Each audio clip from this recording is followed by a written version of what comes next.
Hello Tony, this is David over here in England. This is the video that I said that I would send to you. The first thing I did, Tony, a month ago was to paint the boot and to paint the bumper. But the guy who supplied me the paint told me it was the original colour, but as you can see, possibly see, that the quarter panel and the boot and the bumper are two totally different colours. The boot is slightly darker. But I had done that before I come to know about learn auto body and paint, so I'm hoping to do it a bit better this time. So what I'd like to do, Tony, I've got two repairs to make. I've got a repair just here to make, there's a small ding, and there's on the other side, in this area here on the other side, there's a slight ripple. I just want to sort that out and then get on with the painting. But what I would like to do is to paint the boot down into the bumper, onto both quarter panels, coming through towards the door and up into the roof line in this area here, on both sides. But what I'd like to know from you, Tony, if you could give me this help and instruction, is when I do come onto the quarter panel and start to rise into the boot, where do I stop with my base coat and where does the blending start? That would be great, Tony, if you could get that to me. Thank you, Tony. Bye for now. Alright, so my answer to your question is, you're saying that you want to paint the trunk, the bumper cover, into the quarter panel, but you don't know where to blend up here. Okay, so anywhere is fine. If you have a dent over here or up here, you just want to make sure you could blend like in this area. It doesn't matter where you blend, okay? So all you have to do to prepare for the blend is get some 2000 grit paper and a water sand, scuff the area. Okay, so if your dent is here and your damage is fixed right over here, you want to make sure you sand like up to here. The thinner the area, the better. It's going to be easier for you to blend because it's less space that you have to blend. Okay, if you have to blend here, it's going to be more, and maybe you might see it, maybe you may not. It depends on how well you blend. But I suggest blending at the narrowest spot. Okay, so 2000 it, then you want to mix your 90 and 10 clear and reducer mixture. Okay, like I say, 10% clear and 90% reducer. Mix it up in your spray gun, and you just want to base it all the way through. So your dent is here, you want to base it to here, right? You're still going to have your 2000 this whole area, and then you're going to melt it in with your reducer right around here. Okay, so let's go ahead and just do a better demonstration. 1 second.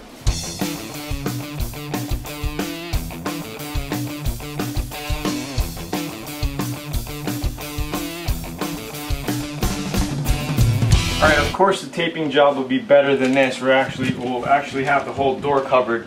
This is just for video. I wanted to show you this section right in here, okay?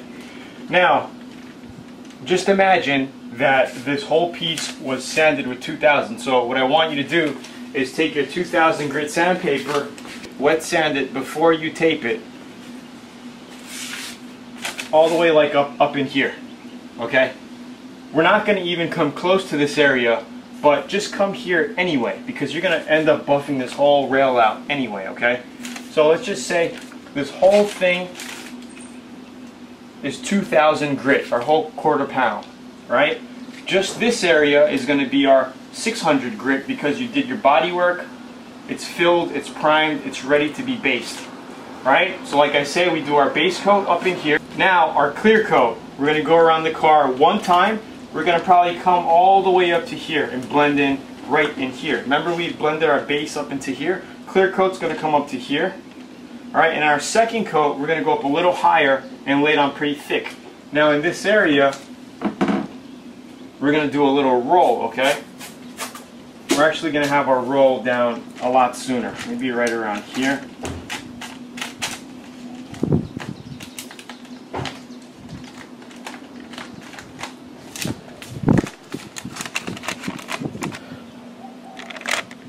Kind of like that. All right, it's nothing. It doesn't have anything to do with your clear going all the way to here and stopping. All right, it doesn't have anything to do with that. Of course, this area is going to be masked with paper. All right, by your roll. This little roll here is just when overspray hits it, it's not going to make a crease line. Alright, that's the only reason for this roll. Alright, you want to roll the tape just in this area, pull it back, but we're not going to get close to this area. Like I said, our base is going to fade into this area right around here. First coat of clear is going to come around here. Second coat of clear is going to fade into about here. Okay? Now, we're going to pull this back.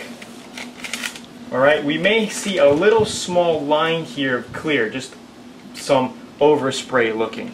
And remember, this whole area is going to be 2000 grit, right? We're still going to have this 2000 sanded. Right? So, after your second coat of clear, the final coat, you want to take out all of your clear from your gun and do a 90-10 mixture. So put maybe about 10% of your clear in a cup, 10 to 15% of your clear that was in the gun in another cup, and add about 85 to 90% reducer. Same reducer you use to reduce your clear coat or your base coat, same stuff. Mix it up, and all we're going to do is you're going to see our little overspray area of clear coat. It may look a little dry, that's okay. We're just going to get this section and just melt it in this area. Okay, as long as that dry spot looks a little wet. You don't want to squeeze your gun too much because this is very thin stuff. The blender is very thin. So if you spray too much, it's going to start running and you're going to mess the area up. You're going to have to wait till it dries, resand it, and do this area again. But we don't want to get into there because you're not going to make that mistake. Just go very lightly. Practice on the piece of paper if you have to. Alright, very lightly. You're just going to fade in this area. Maybe if your clear coat overspray line ends here, right? If it ends here, you want to do your blender till maybe around here, or even less, up to here. Okay? So I hope you understand. Say the glossy part of your clear coat ended around here. Okay? So you sprayed your clears glossy, you faded it, okay? This tape isn't here. This is where the glossy really ended, okay? You take that off, alright? And you're going to have your glossy and then overspray in this area, alright? So we're actually going to take this off when you're done, right? You're going to take all of this off and you're just going to use your blender to blend it in this area, alright? Let it dry. Once it's all dry the next day, you're going to get your 2000 sandpaper and you're just going to sand this whole area again smooth. Just keep sanding it. I show you this exact same step on the CRV blending videos. So watch that because I do it on the post and on the bottom of the quarter panel. I did it. We showed you this exact same step on the CRV videos. After that's done, then you're going to get your compound and you're going to buff this whole area rail out, whatever up to how far you did your 2000. So if you're 2000 up to here, we're just going to buff the whole thing, this whole section. And if you do need color sanding and buffing here, just sand the whole thing out anyway. You could buff your whole quarter panel, your trunk out, whatever. Just make sure that this area is smooth. So when you buff it, that'll be your blend job, and that's it. I hope you understand. If you have any questions, just leave a little comment below the video right over here, and I could get to you. So I hope you understood this. I hope it was clear enough that it's how you do your blending. Alright, so it's Tony. Thanks for watching. I'll see you in the next videos. Bye.